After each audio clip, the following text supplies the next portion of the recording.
Hey, what is going on, Fan Clan? Happy Friday. Hope you guys are all doing well. Hope you're having a better week than me. Unfortunately, the Bucks are not doing well. They're getting outplayed and outclassed, and I just decided to record an entire video without using audio at all. So I went to go edit it, and it was just me going like this for the entire time. And I was like, how can I be so dumb? But I digress. We record again, and we fix the audio issue and spend less time talking about the Bucks. So your victory right there. Anyways, we're going to talk about Pokemon, and I'm actually very excited about this video, and that's why I am recording it again, because I think it's got a lot of really cool information in it. We're going to be talking about the market now and where it has come from where it was about 4 months ago, just 4 short months ago, and how it is very, very, very encouraging as we move forward. I can't believe just some of the information as far as what's different now from where it was 4 months ago, and kind of a state of the hobby right now, what it looks like, which I think is really, really cool. Before I get too far into things, I do want to remind everybody we do have a giveaway going on right now. You can win up to 3 booster boxes of Vivid Voltage. One we're giving away right here on this channel. All you have to do is go back. Earlier this week I recorded an opening of a Vivid Voltage booster box, just to kind of compare the quality, the print run, what the packaging looked like, the pull rates, kind of seeing what it looked like compared to its first print run. So all you have to do is go click on that. Make sure you subscribe to the channel, leave a thumbs up on that video, and then leave a comment talking about which card you want to pull the most from Vivid Voltage. We're going to pick a winner on Sunday. You can also win a box on Instagram. If you follow me on Instagram, that's Danny.Phantom. So same YouTube name, just a period in between the Danny and the Phantom. And then you can win a box on Twitter, Danny__O. If you follow me on there, there's just a tweet that I put out, and you can just enter to win a box. Those boxes are going to be given away on Sunday night. Good luck to everybody. Thank you so much for everybody entering so far. It's really, really cool. But just a way to kind of give back a little bit. But going into the information that I want to share with you today, first of all, I would be remiss if I didn't give a tip of the cap and my hats off to the Pokemon Company International. I think they have done an excellent job addressing the issues that Pokemon has faced over the past several months. I think we've seen it. All of us have seen it.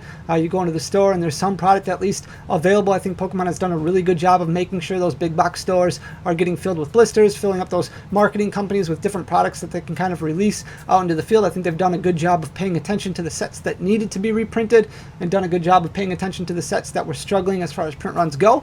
It's obviously not perfect, and it's not where we want it to be. There's still some sets like Unified Minds, Cosmic Eclipse, Unbroken Bonds, Forbidden Light, Celestial Storm, some of those older sets that are out of rotation. We'll talk more about that in a video next week, but I'm sure we wish some of those prices were a little bit lower, but I think they've done a really good job of at least addressing the issues that we're kind of faced with on a daily basis. If we rewind time a little bit, going back to last summer, we're all kind of in the midst of this pandemic that was going on. That was terrible for a lot of us. A lot of people were kind of discovering Pokemon again. You know, they were looking at their old collection, looking at their old hobbies from when they were younger, looking for something to do, and there was a lot of product available. You could find Evolutions, you could find Burning Shadows, you could find Unbroken Bonds, you could find Sword and Shield, Rebel Clash, all these sets, whether you went to a store or whether you ordered online, these sets were available, and they were available at a decent price, right? They weren't these crazy astronomical prices that a lot of sealed product is selling for. Even now, some of these boxes are still crazy expensive, but the availability was there. Then Darkness Ablaze came out, Champion's Path came out, and a lot of people saw one specific card from Champion's Path at Charizard as this opportunity to kind of get this super rare card. There was a lot more attention that was paid to it. There was money talk, a lot of money being involved. And then as Logan Paul started entering the atmosphere, the game a little bit more with his first edition box break, there was a lot more eyes and a lot more media that was covering Pokemon, and it brought in a lot of sports card enthusiasts, a lot of cryptocurrency people, a lot of people who were paying attention to these gaudy numbers, these high numbers, talking about cards in the thousands of dollar range, tens of thousands of dollars, even Logic buying that $200,000+ first edition card. There were auctions being breaking records every single week on PWCC. Content creators, influencers were putting all this information out there, focusing on money and focusing on all these huge numbers. And for a long time we kept talking about building a business, focusing on small gains, focusing on real little pieces, doing all these different things where you pay attention to playables and you look at things so that way you know what to do when this whole craze dies out. And it looks like we're moving in the right direction, and I want to share with you guys some information that kind of points at that. I do look at February as kind of like the darkest area of Pokemon. I do believe that Pokemon is kind of divvied up into this this pie chart, right, with all these different sectors of people who are involved in Pokemon, whether you're just a Pokemon enthusiast as a sliver of the pie who just loves the anime, loves all things Pokemon, whether you're a collector of the cards, you pay a lot of attention to the market, you pay a lot of attention to the market value, you love collecting PSA, you love collecting graded cards, you love collecting just all these cards, whether you're a content creator or a business owner or a quote unquote investor. I do believe that there is room for everybody in this hobby. I believe it can be an all-inclusive hobby. I believe it's important to stay positive and keep moving forward. I just don't believe in the right way, or I don't believe in taking advantage. I believe in making sure that you do it the right way, and I think that's something that we try and focus on this channel. I think we've paid a lot of attention to that over the past several months, is focusing on those small gains, focusing on opening up an actual business and doing things right, keeping product at MSRP, respecting the margins, and making sure that we get this product into the right hands. And I think that for a long time, when February hit and Shining Fates came out and you saw all these astronomical prices for Shining Fates Elite Trainer boxes, where cards were selling, where the ETB was selling for $100, $120, $130 at LGSs, I think a lot of people got turned off, and it just started creating this huge division and this fracture in the community that really kind of impacted things for a few months, and it really was kind of this dark area. And it's really cool to look at some of the information that we had in February and how it's completely different than some of the information that we have now. And that's where you insert Pokemon doing this great job of making sure that they're providing Shining Fates product, making sure it's readily available. There was all this hype, all this content creation, all this influence that went into Shining Fates, and then a lot of people were able to get it at a decent price. A lot of people were able to get it at a reasonable price, and they're still stocking Shining Fates all the time in stores. And I know that some people still aren't finding it, but it's still being stocked. So just be patient, keep waiting. That set's going to be around for a little while, and you're going to be able to get your hands on it. A lot of bots were able to buy them up and then started selling them at $120 on Mercari, and it was just this dark period. But if we look at, I do want to look at this information here, because TCGPlayer, which we focused a lot on in the past, because I do think it is an excellent resource, at least as far as how the market looks, because it's storefronts, it's stores, it's online marketplaces who are listing cards at basically a buy it now price, and people having the option of going in there and buying it rather than going on eBay, which is more indicative of time of day, when an auction starts, when an auction ends, how many people are bidding, any shill bidding, what the keywords are, all those different search items on eBay. I don't think is quite as accurate as what you might be able to see on TCGPlayer, and that's why you can find cards a lot more inexpensive on eBay, but also at the same time, you know, a card might be a lot more expensive on eBay. This is at least a little bit more consistent, and we've used it for a long time. So in order to stay consistent, I want to make sure we keep using that. But there have been articles that have come out in the past that have gone over, you know, top 10 selling cards, for example. So I want to look at the cards and what I view as what the darkest month is as far as Pokemon goes, which is February, which was a terrible month. And I want to look at the cards that sold in February. These are the top 10 selling cards on TCGPlayer from February. And if you look, there's one name that stands out, and that is Charizard, which takes up 9 out of the top 10 selling best cards on TCGPlayer, which is absolutely crazy to me. But if you think about it, and you think about all the people who were kind of entering in the hobby, Pokemon had a lot of eyes on it. And if you don't have a whole lot of knowledge when it comes to Pokemon, if you don't know about Grimmsnarl, and you don't know about Chandelure, and you don't know about Golurk, and you don't know about Noivern, and all these other Pokemon, what do you know? Right? From growing up over the past 25 years, Pikachu is a household name. Charizard is a household name. You know Charizard is like the most powerful Pokemon. So if you have no idea on what Pokemon is, you still know Charizard. And you see Charizard selling for record numbers. So if you're somebody who's only interested in the hobby from a money standpoint and thinking that you're just going to get rich overnight, which we really try to stay away from on this channel, what card are you going to be buying? When all these eyes are on Pokemon, when Logan Paul is opening up all these first edition booster boxes and talking about buying all these first edition booster boxes, and media coverage is all over the place, Charizard is the one that kind of stands out. And Pokemon did a great job of printing the most popular card multiple times with Champion's Path, Vivid Voltage, Shining Fates. There's a lot of Charizards out there.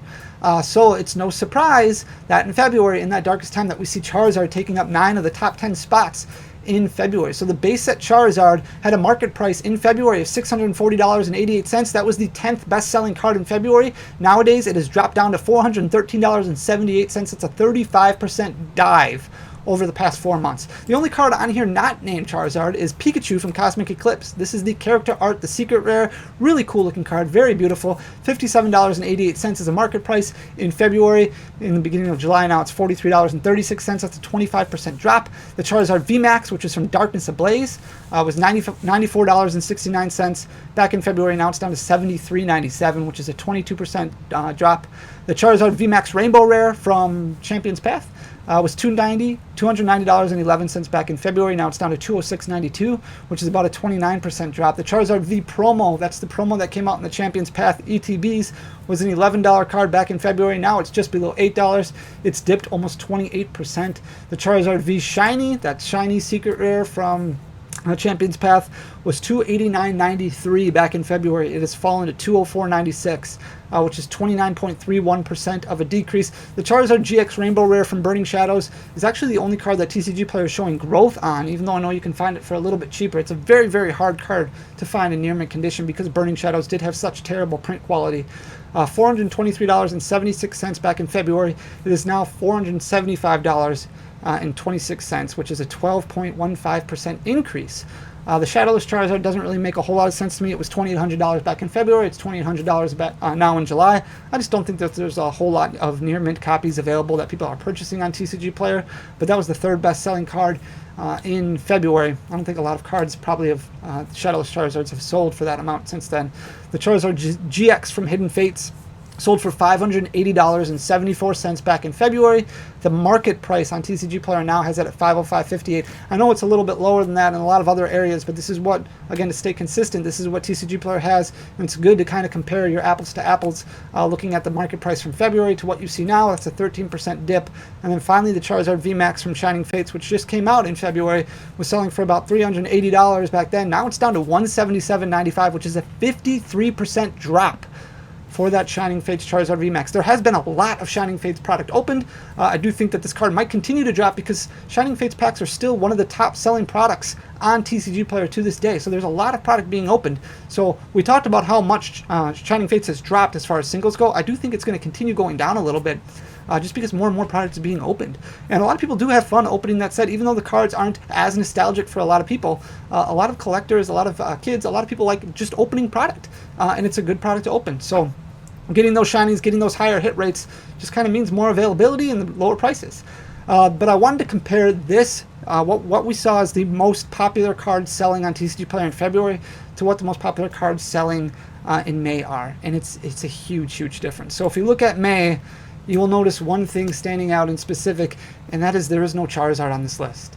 So that just goes to show you the people who are buying cards in May are a lot different than the people that are buying cards in February, because Charizards aren't not on the list at all. It's crazy.